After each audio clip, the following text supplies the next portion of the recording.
Hello, this is Shay with Shay Real Estate Photography in San Diego, California, and I just wanted to do a quick explanation and I guess tutorial about grass, changing grass color. I occasionally get a question. I do golf course photography and real estate photography, and I get somebody saying, "Hey, there's some brown dead spots.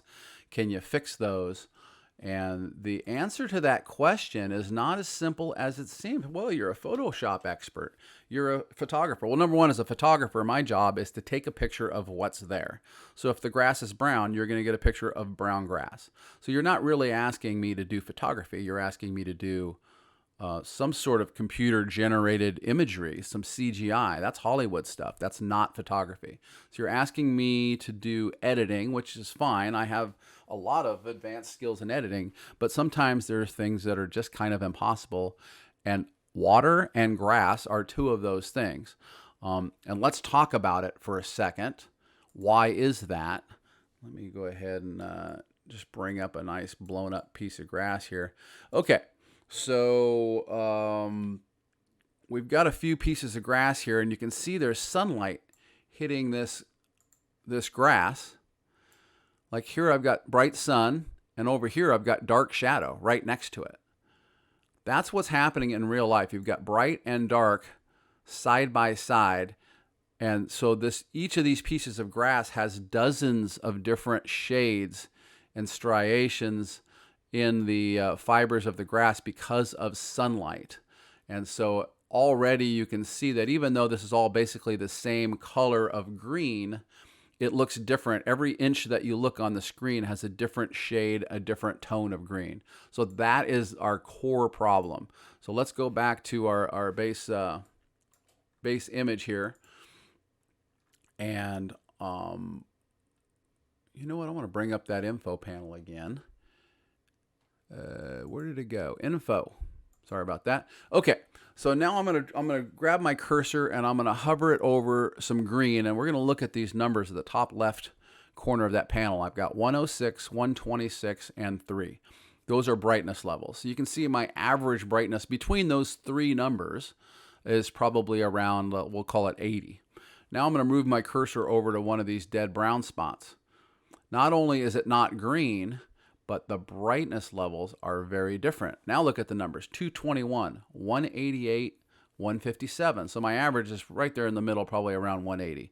So this is tremendously brighter, and that's my problem. Now we saw on the last picture that there's a lot of levels of brightness and darkness, but when you start talking about dead spots, they're all bright and it doesn't look right. So let me go ahead and I'm going to create a color layer. This is the advanced way of fixing color things in Photoshop. And I'm going to pick a color. I'm going to pick some nice green to use.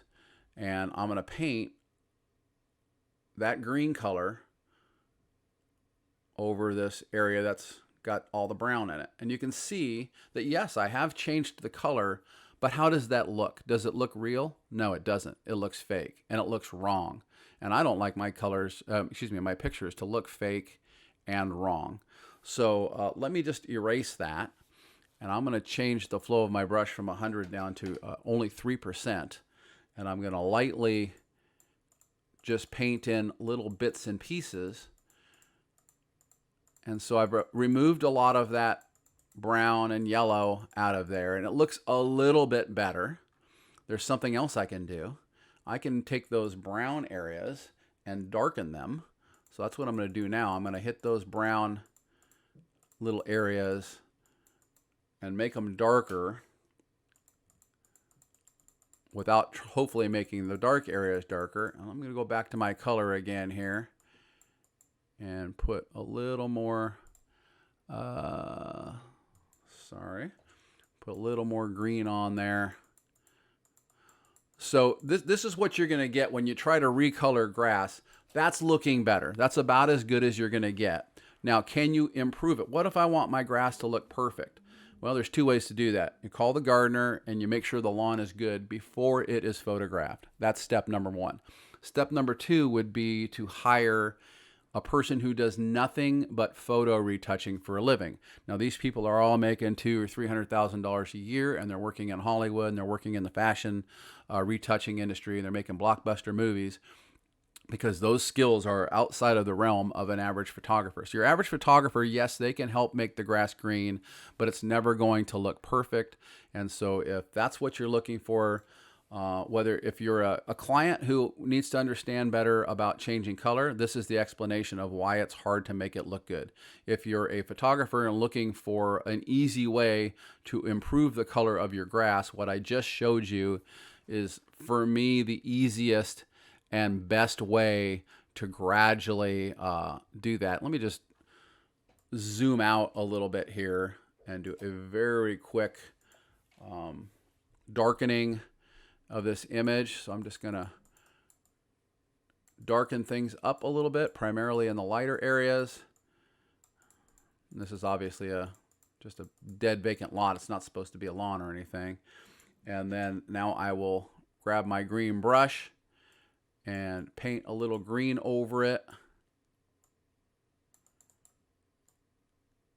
And gradually add a little bit of green in there. And so that's definitely an improvement. No question, it looks better. But it doesn't look real.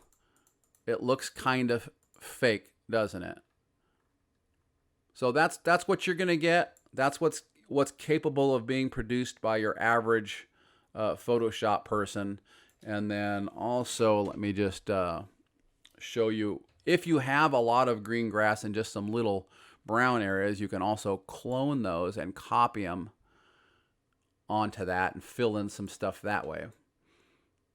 But if it's all brown, you can't do that. You have to have good areas to copy into the bad areas.